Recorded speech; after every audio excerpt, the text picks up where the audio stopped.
perdón, en el 2020 atendí ya muchos casos, por eso es que ahora puedo contarlos y tengo mucho para compartirles, porque estamos aprendiendo de esta situación que nos la contaron nuestros ancestros, pero que al vivirlas en primera persona en este mundo de relación, con este modo de comunicarse que tienen los medios, es que estamos generando nuevas informaciones. Por esto quiero decir, el año pasado atendí muchos casos, de verdad, de miedo a la enfermedad y de miedo a la muerte. Y quiero contar algo al respecto. Esto se va a poner lindo. Ya me has dado pie entonces, gracias. No encontré ningún caso, ningún caso. Yo podría haber bicicleteado y quedarme tranquila y sí, con lo que nos generan los medios, y sí, con lo que te pasó, que te internaron, y sí, porque alguien cercano a vos se enfermó, y sí, ¿cómo no vas a tener miedo a la enfermedad? Es un miedo racional, normal y humano. Todo eso lo podíamos tocar y yo seguía estando dentro de lo impecable, si se quiere, del acompañamiento terapéutico. Sin embargo, me encontré, y en ningún momento no fue así de las historias que atendí, es que las personas que tenían miedo a la enfermedad se encontraban en una fecha aniversario que remite a una muerte o una ruptura, una separación de alguien de la familia. Y esto es, tengo 33 años y de pronto tengo miedo.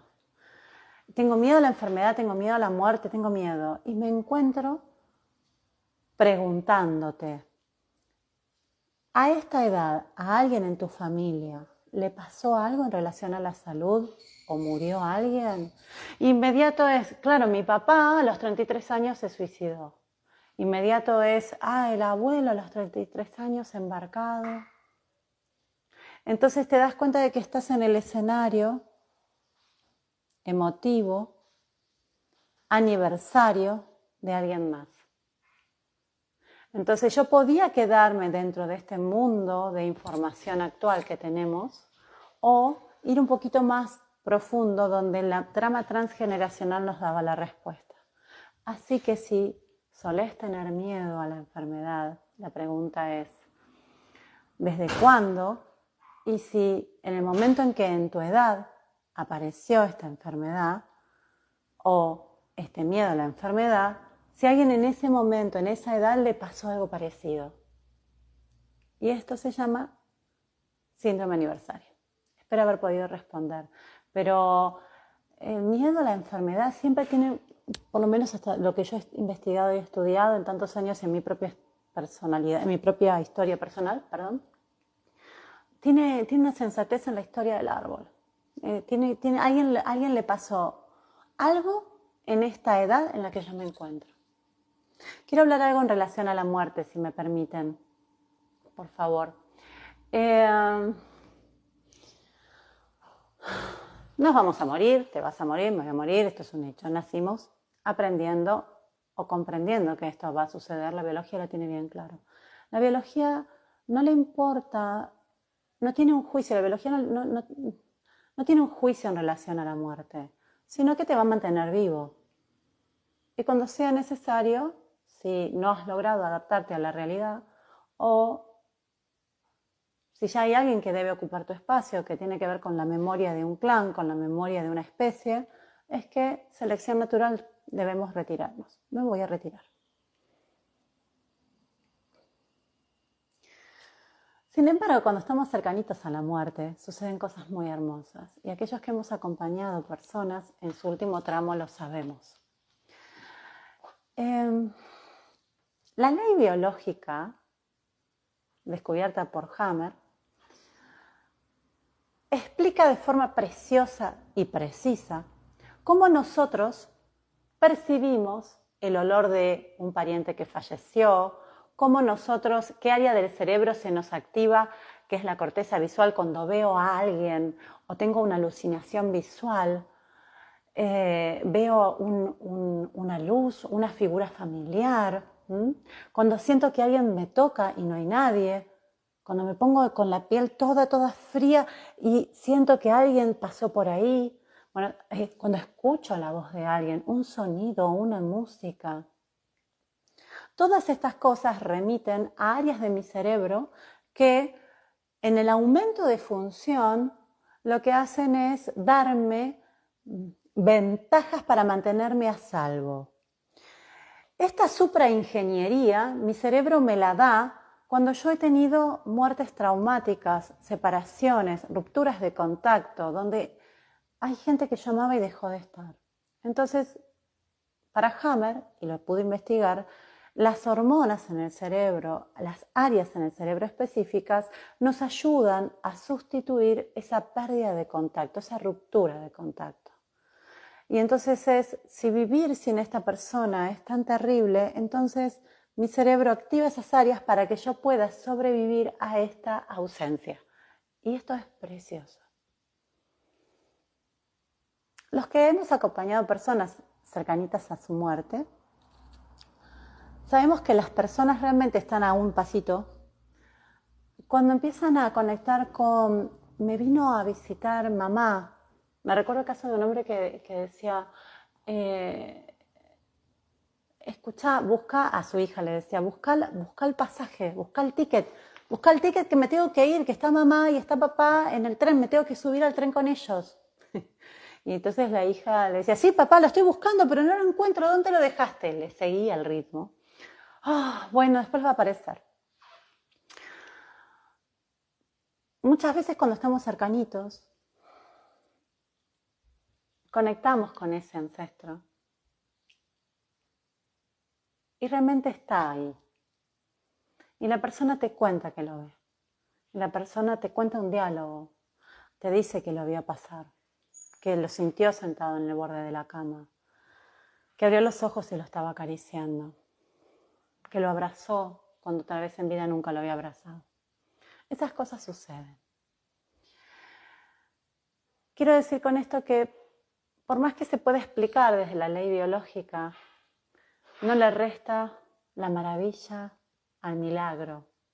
No porque se pueda explicar es menos milagro. Es maravilloso. Y sucede. En culturas donde están más emparentadas con la reencarnación, la transmutación, la transformación del alma, Pitágoras fue el primero que habló de la reencarnación, de lo que tenemos registro, ¿no? No sé si fue realmente el primero. Pero en culturas donde están más emparentadas con esto, hablar de esto es muy fácil y acompañar al que está por trascender es mucho más cercano. En la cultura occidental, y si estás formado en la fe cristiana, probablemente de esto no hables ni se te permita mucho hablar. Sí es más fácil que hables de que viene un ángel a que digas que vas a reencarnar o que ves en tu hijo el gesto de la abuela, ¿no? Y capaz que tu hijo te está hablando de la abuela y nunca la vio a la abuela, ¿no? Bueno, entonces se vuelve más difuso poder acompañar. Quiero permitir el escenario, si ustedes me lo permiten a mí, donde nos dejemos caer en la posibilidad de que nos encontremos acompañando a alguien cercano a la muerte, que nos acompañen a nosotros cuando estemos por morir y que podamos naturalizar el hecho de que van a pasar cosas que tal vez no se pueden explicar y que nosotros necesitamos que se expliquen dentro de nuestro conocimiento racional.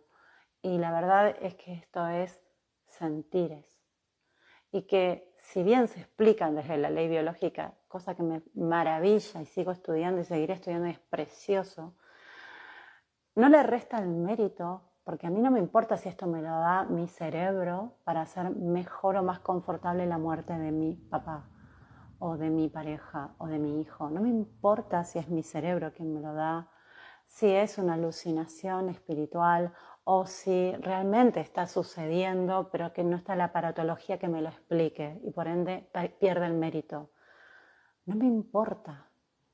Es porque si me hace bien y me da calma en el alma cuando estoy por morirme o estoy viendo que alguien está por morir y le da calma a esa persona, a mí me corresponde acompañarlo en ese proceso, a ese. y tengo el derecho de que me acompañes a mí en este proceso y no que me dejes sola en el último tramo diciéndome, no, esas cosas no son verdad. No, no, no, no, no te llega oxígeno al cerebro. No, es la medicación. Mira, pensá lo que quieras, pero acompáñame.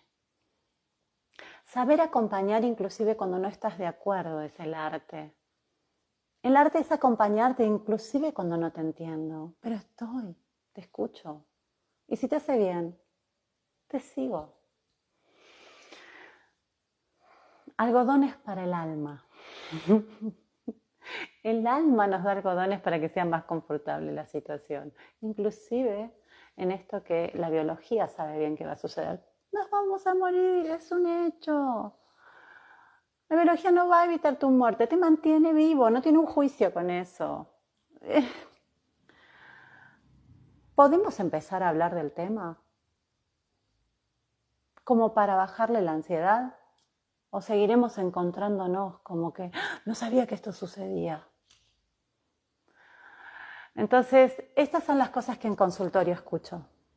Y gracias por la pregunta del miedo a la enfermedad, porque no hay tanto miedo a la enfermedad, sino a dejar de vivir. Por eso nosotros trabajamos tanto en la ley biológica y sería casi lo más cercano, no a una medicina perfecta que nos falta mucho, pero sí a un lenguaje perfecto en el médico o en el acompañante que nos pueda decir, mire, yo tengo este teratoma, ¿me muero ya? No, no, no, no, no, eso que hay que atender, no, no, usted no corre peligro. ¡Oh, qué bueno! ¿No? Esta pregunta que no me animo a hacer, pero que en realidad es mi gestión de mi urgencia y necesito que alguien me baje esta ansiedad al miedo a. Entonces, sí, en general si pido turno, voy al médico, qué sé yo, no te estás por morir. Vamos a intentar gestionar esta realidad. ¿Por qué? Hilando esto que tiene que ver con la tiroides, la tiroxina y el miedo, que me falte tiempo. La tiroxina tiene que ver con el miedo, que me falte tiempo, con que tengo que ser precisa para la acción, con detener el tiempo para que algo no suceda. Gracias por esto.